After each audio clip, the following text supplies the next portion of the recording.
Si vous vouliez empêcher l'Afrique de devenir une superpuissance, vous n'auriez pas besoin d'inventer une nouvelle stratégie. Le plan a déjà été écrit, testé et perfectionné au fil des siècles.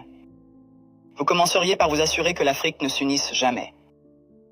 Le moyen le plus simple de le faire est de maintenir les gens divisés selon des lignes ethniques, tribales et religieuses. S'ils commencent à travailler ensemble, rappelez-leur les griefs passés. Ravivez les vieilles blessures, financez les mouvements séparatistes, maintenez les différends frontaliers non résolus.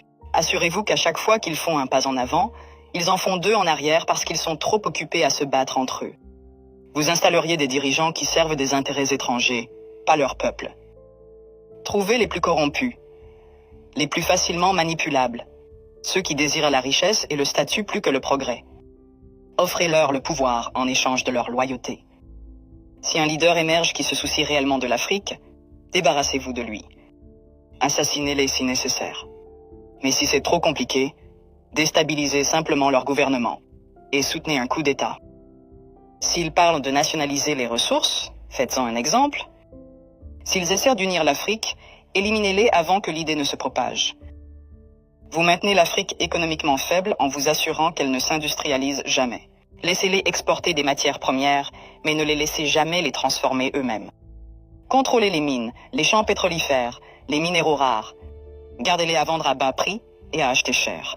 Si un pays essaie de se libérer et de construire ses propres industries, sabotez-le. Imposez des sanctions, déstabilisez sa monnaie. Financez l'opposition locale, faites s'effondrer son économie. Si cela ne fonctionne pas, orchestrez une guerre civile. Les gens ne peuvent pas construire quand ils sont trop occupés à essayer de survivre. Vous vous assureriez que leur système éducatif produit des travailleurs, pas des innovateurs. Enseignez-leur une histoire qui glorifie leurs oppresseurs. Faites-leur croire que leurs cultures sont primitives, que leurs ancêtres étaient des sauvages, que leur avenir dépend de l'approbation étrangère. Entraînez-les à mémoriser, pas à penser de manière critique. Gardez leurs meilleurs et plus brillants à la recherche d'opportunités à l'étranger. Faites-leur rêver de quitter l'Afrique plutôt que de la réparer. Offrez des bourses qui emmènent leurs esprits les plus brillants vers l'Occident et ne les encouragez jamais à revenir. Laissez le continent continuer à former des médecins et des ingénieurs seulement pour qu'ils aillent enrichir d'autres nations. Vous contrôleriez leurs récits. Possédez leurs médias, contrôlez leurs histoires, dictez leur image au monde. Faites-leur croire qu'ils sont corrompus, sans espoir, éternellement en crise. Inondez leurs écrans de pornographie de la pauvreté et de zones de guerre. Montrez-leur des publicités caritatives qui leur font croire qu'ils sont impuissants, sans l'aide étrangère. Minimisez leurs réussites. Transformez leurs victoires en incidents isolés. Si un pays africain développe une innovation révolutionnaire, attribuez le mérite à un investisseur étranger. Si un dirigeant africain met en œuvre une politique réussie, présentez-la comme une anomalie plutôt qu'une preuve de compétence. Vous vous assureriez qu'ils restent dépendants, les noyer dans la dette. Offrir des prêts avec des conditions impossibles.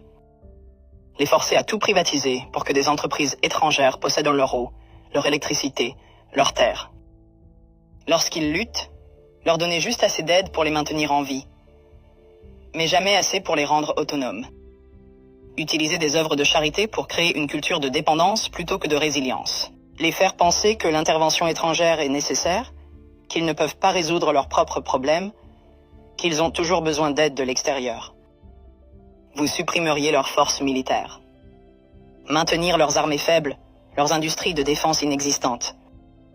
Leur vendre des armes pour qu'ils se battent entre eux, mais ne jamais les laisser développer une technologie militaire de pointe.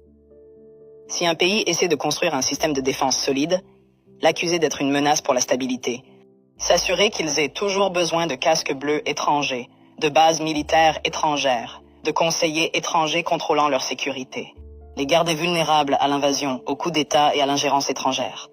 La formule est simple. Diviser, corrompre, exploiter, désinformer, contrôler.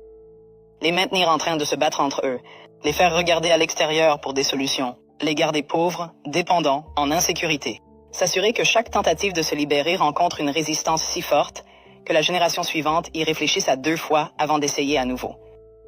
Ce n'est pas une théorie, c'est l'histoire.